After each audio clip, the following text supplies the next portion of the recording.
Hey everybody, it's Mark, Dr. Deadwax. Time for the Inbox Challenge 2, Day 13. Almost halfway there.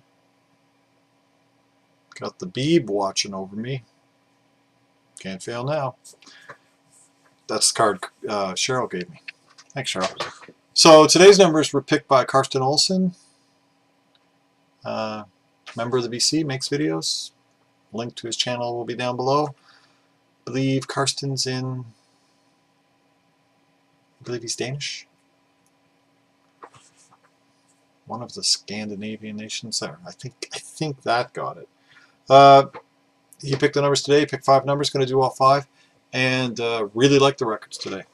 So first up is "Mystery to Me" by Fleetwood Mac. This is from 1973. This is a U.S. first pressing. U.S. first pressings have MS2198 as the catalog number, and the reissues after the popularity of Self-Titled and Rumors have MSK2279 as the catalog number. Now, the earliest ones apparently had a different song for B5 at the end of For Your Love. I don't think the song was different. I think the listing on the album cover was different. I think For Your Love is on everything, but Good Things Come to Those Who Wait by R. Welch is what is listed on the outside of the cover of the very early ones. And the very early ones also have this nice tip-in sheet, and Good Things Come to Those Who Wait on the tip-in sheet, the lyrics. However, this one seems to be a slight transition between the earliest of the first presses, because it doesn't have it on the back, but it still has it on the tip-in lyric sheet. So this is on tan reprise, and it has, if it'll show, if I can find the right spot. There it is. It has, there it is.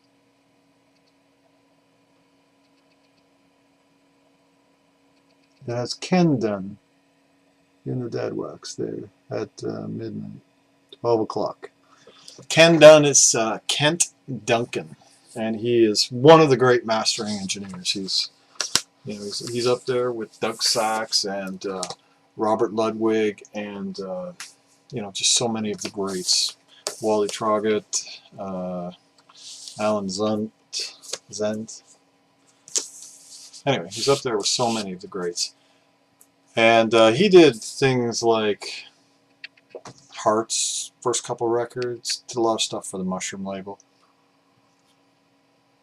And he eventually went on to buy Artisan in 1979, and I've talked about Artisan, I think, yesterday or the day before. It's the label that has a little circle with a bigger circle around it with 2 lines through it. Kind of looks like the letter A, but they also look like drumsticks. So there's a bit of a connection. This is a pretty strong record. I mean, I really enjoyed listening to it. It's got a couple weak songs on it. It's by no means essential, but I actually enjoyed it. So I would definitely be coming. Did I show the inside? I would definitely be coming back to it at some point. My early Fleetwood Mac collection is almost finished. I have, I think, 3 more to go, so and a couple I need to upgrade. Next is a record I've showed in a recent After the Dig. So this is probably one of the newest things I've got that I've pulled in the Inbox Challenge.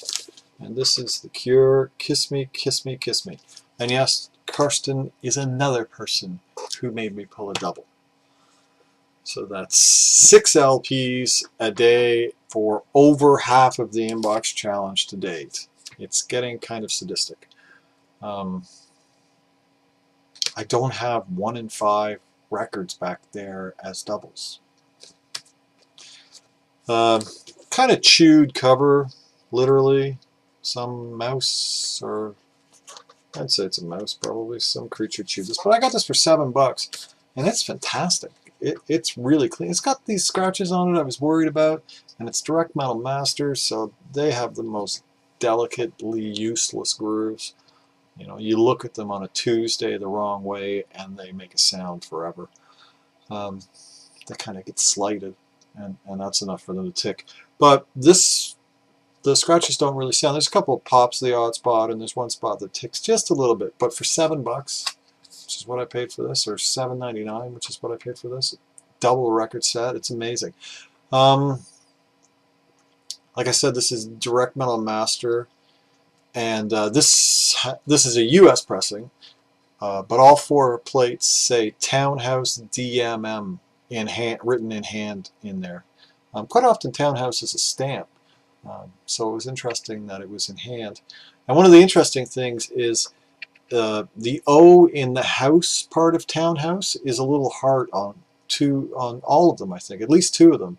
So I wonder if that's why it was written by hand, or anyway, I don't know who the person at Townhouse was that actually did the cutting. What a fantastic record.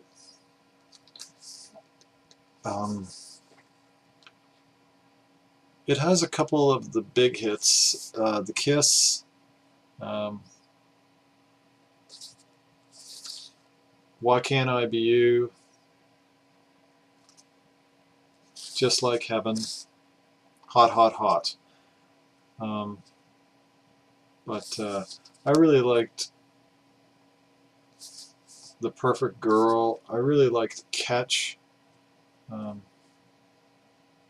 If Only We Could Sleep. I really like side 1. I thought side 1 was super strong. To find a nice UK clean copy of that at some point. You know, The Cure are just a band that are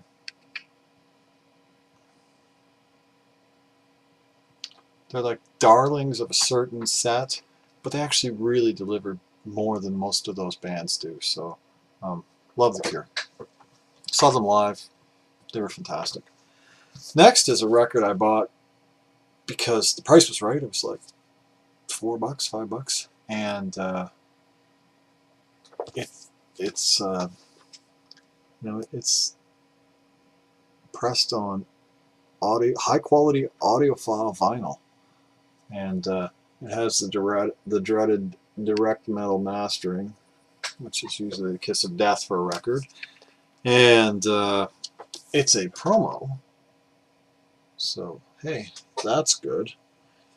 And you know, the Gypsy Kings are, this is on, like, I think the TAS, the Audiophile Society list, one of the reasons why I bought it. You can always move one of the records on that list. But and this is a white label promo, which is kind of uncommon for this period. Kind of moved beyond the white labels. And you'll notice at like 9 o'clock there, it's Electra Musician. So this is now my favorite title on Electra Musician.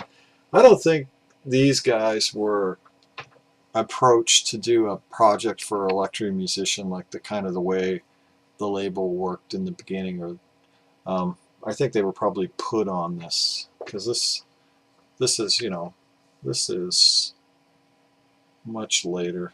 This is like 1988, and I think the more mission of Electra Musician was probably in the early 80s. Anyway, this is fantastic. The record sounds incredible, and it's one of these records. I talked about this yesterday when I was showing the Dire Straits BCLT I got from Alan, but this is a Quiex pressing. So here's another example of a late 80s promo record pressed on Quiex. So. And so the record sounds fantastic. The recording is excellent, and this actual pressing is almost near perfect. So I found, you know, a little tired of the Gypsy Kings when they were around and everywhere, but I really enjoyed listening to this. I will definitely keep that record and be listening to it again, which is not what I expected at all. Next is another one of these audiophile list critics' darling records. This is Acoustic Alchemy. This is Red Dust and Spanish Lace. This is fantastic. This is just, I can see why this is on an audiophile list. This is on the MCA Master Series label, which I don't believe I've ever shown. And I have another Acoustic Alchemy record, so when I saw this on a forum for $4 or $5, I grabbed it. And it's really good. It's got this just fantastic soundscape. It's really well recorded. It's all like acoustic guitar, basically. This has a little bit of a Spanish feel. Kind of interesting following the Gypsy Kings, but also it's a little bit kind of Windham Hilly, but good. Not that Michael Hedges wasn't good on Windham Hill, but a lot of Windham Hill is atmospherically interesting and musically okay. You know, I listen to a lot of audiophile records because I hang around with a lot of audiophiles, and sometimes you're listening to how well the music is recorded and you're not actually listening to good music. And so that's a bit of a trade-off. Some audiophiles I know have fantastic systems and collections that would fit in a bin, and they listen to the same stuff over and over again. But that's a really good record, and I can see why audiophiles like it. Finally is a record I picked up when I was in Toronto with Bobby Gass and Spud Boy. And this is Trevor Rabin. This is his self-titled record from 1978. So this is before he joined Yes West, or Yes as they were called. And this is first Canadian pressing on Chrysalis.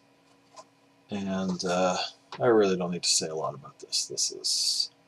I bought this because, you know, I buy and listen to any solo record from anybody who's in Yes, and I listen to it. And it is mediocre. So this will probably never be listened to again. However, I don't need... It's not Mike Rutherford bad, so I don't need to go any further with that today. Okay? Might be a time for that again, but it's not today. If there hadn't have been a Mike Rutherford moment, it might be time for that. Just banal. I listen to that and I'm like, why did they even ask that guy to join Yes? But I guess he was writing more poppy tunes than what they were doing. Acoustic Alchemy, Red Dust and Spanish Lace. It's a great record. Check it out. That's the kind of stuff that sells for like $15 to $30 on eBay that you find in a dollar bin all the time. Gypsy Kings, white label promo. Who knew I'd like that? The Cure, Kiss Me, Kiss Me, Kiss Me. And Mystery to Me, Fleetwood Mac. Great record. Not the greatest record, but lots of fun. And I don't know, kind of a interesting period for Fleetwood Mac, I think, before the addition of Buckingham Nicks. So, Karsten, thanks for picking the numbers and playing along. Everybody, thanks for your comments and feedback, and it's, you know, that's why we make these videos, and I'll see you all tomorrow. Have a great day, everybody. Keep the record spinning.